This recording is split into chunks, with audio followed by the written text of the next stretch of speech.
A liturgia é uma catedral. A liturgia é como uma catedral. Isso eu comecei a ouvir em 1978, 79, quando comecei a frequentar o Mosteiro de São Bento do Rio de Janeiro. Uma catedral fantástica, com detalhes escondidos, né? Uma catedral como uma catedral gótica, que tem seus segredos, que não são só as suas passagens, às vezes até tem passagens secretas, mas não é só isso. Você tem aí detalhes, não é, que são, às vezes, que transmitem uma mensagem. E não precisa ser a catedral gótica, várias catedrais, várias imagens têm esses segredos, as próprias imagens internas e externas da Basílica de São Pedro. Às vezes você olha um movimento, a posição de uma mão, né? E ali tem toda uma mensagem, tem toda uma história, tem uma referência à história daquele santo. Assim também é a Sagrada Liturgia. A Sagrada Liturgia, que tem várias vertentes, né? Temos várias famílias litúrgicas. Estamos falando mais aqui agora da nossa liturgia latina e romana, né? Porque existe também dentro do espectro latino a liturgia ambrosiana. Dentro desse, tem também a moçarábica. Dentro dentro da liturgia latina, né, nós temos nos tempos litúrgicos um suceder que transmite mensagens, não é?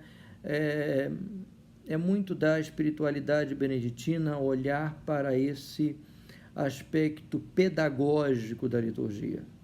E foi exatamente esse aspecto pedagógico da liturgia que formou a geração, que me formou, né? A geração de monges, aquilo chamado geração dos doutores do Mosteiro de São Bento do Rio de Janeiro. Então, essa geração foi formada muito nisso, através das aulas, né? Das palestras de homens como Dom Abade Thomas Keller, depois Dom Abade Martin Michler, e outros, toda uma literatura também estrangeira, de monges franceses, belgas, alemães, que foram também construindo, também chamando a atenção para esse aspecto da liturgia.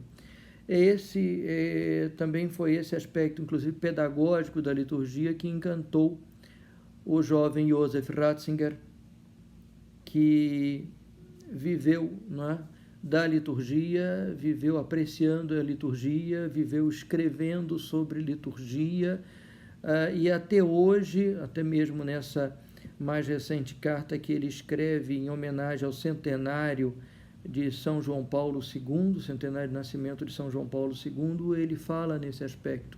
E ele mesmo diz que a crise da igreja, ela deve ser resolvida primeiro no seu aspecto litúrgico. Para ele também é uma imposição, inclusive, que o nosso Papa Emérito faz, que as suas obras completas, devem começar sempre pelo volume da liturgia. Sempre, sempre, sempre. O resto ele não liga tanto, não. Ele não, quer dizer, não liga quanto à ordem, né? Que vai ser publicado naquele país, naquela língua. Mas a liturgia deve ser sempre o primeiro volume, né?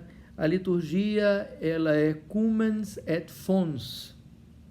Ela é a culminância e a fonte de toda a atividade da igreja.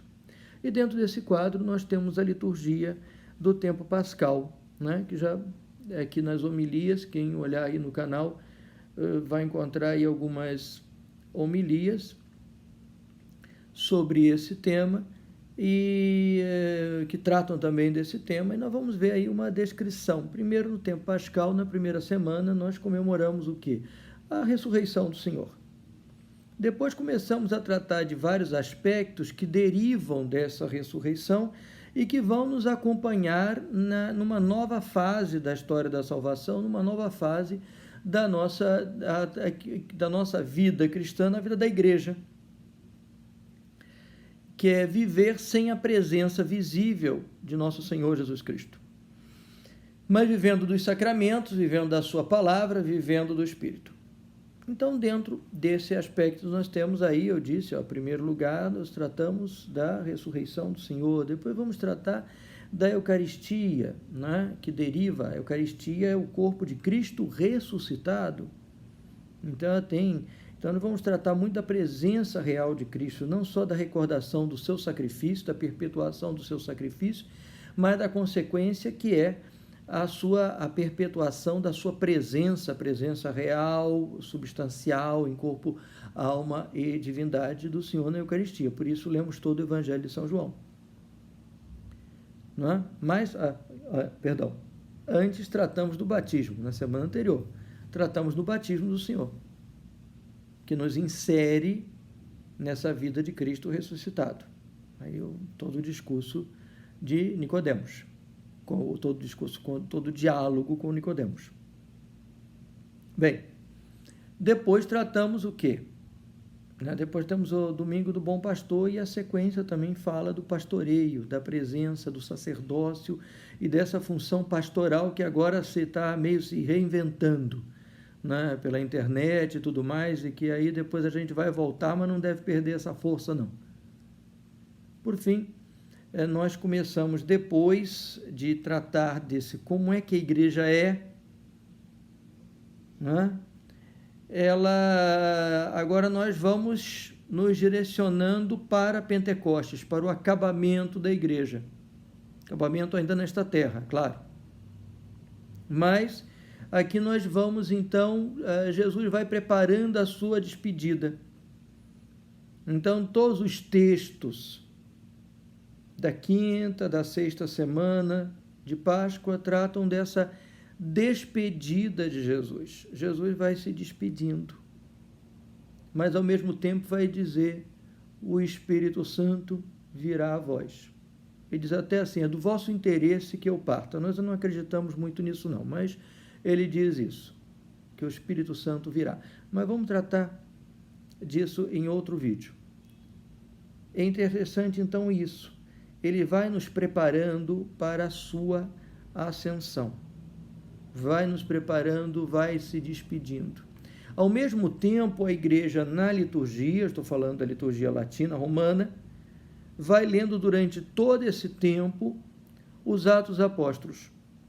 Até mesmo no domingo, a primeira leitura não é do Antigo Testamento, como normalmente acontece, mas dos Atos dos Apóstolos. Nós lemos os textos assim, alguns textos que se destacam e que servem assim como, vamos dizer, não é que sejam mais importantes, é que eles são textos que são espécimes, quer dizer, eles representam outros e vão representando essa história da igreja que vai caminhando, que vai formando, que vai criando, que vai fundando. Agora temos bispos criando outras situações, como também daquela comunidade que precisa, que receberam o batismo, vai só com os apóstolos, eles vão receber o Espírito Santo, é o sacramento da crisma. A igreja que sofre seus martírios, de Estevão, do apóstolo Tiago, a igreja que cria os diáconos. Então nós estamos aí e a toda a missão de Paulo e de Pedro, até com eventualmente conflitos, como o conflito entre Barnabé e Paulo por causa do sobrinho de Barnabé, o sobrinho primo de Barnabé, que no final acabam se separando, mas vão para cada um para fazer uma missão diferente, e depois Paulo acaba elogiando muito João Marcos, esse sobrinho que quando jovem deixou a missão e São Paulo mais rigoroso não quis que ele acompanhasse mais. Então a igreja que também vai se encontrando, vai se reencontrando, a toda difícil discussão também se aqueles que não passaram, que não são judeus, que não vieram do judaísmo, se eles devem ou não adotar aquelas práticas, inclusive as prescrições alimentares e a circuncisão. Várias discussões que vamos tratando aos poucos, vamos apresentando, enfim, vamos construindo, a liturgia vai nos ajudando a construir